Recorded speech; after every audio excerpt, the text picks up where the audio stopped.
امریکہ نے آبنائے ہرمز پر ناکہ بندی کی خلاف ورزی کرنے والے 38 بحری جہازوں کو واپس موڑنے کا دعویٰ کیا ہے۔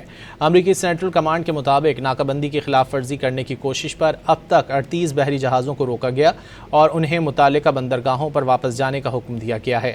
امریکہ کی جانب سے یہ اقدام ایران پر دباؤ بڑھانے اور اس کی تجارتی اور فوجی نقل و حرکت کو محدود کرنے کے لیے کیا جا رہا ہے، جس سے خطے میں بحری تناؤ میں مزید اضافہ ہوا ہے۔ امریکہ نے آبنائے ہرمز پر ناکہ بندی کی خلاف ورزی کرنے والے 38 بحری جہازوں کو واپس موڑنے کا دعویٰ کیا ہے۔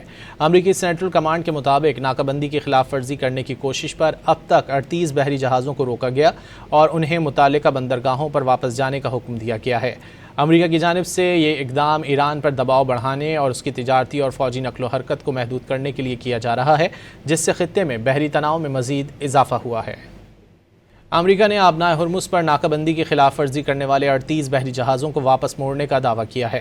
امریکی سینٹرل کمانڈ کے مطابق ناکہ بندی کی خلاف ورزی کرنے کی کوشش پر اب تک 38 بحری جہازوں کو روکا گیا اور انہیں متعلقہ بندرگاہوں پر واپس جانے کا حکم دیا گیا ہے۔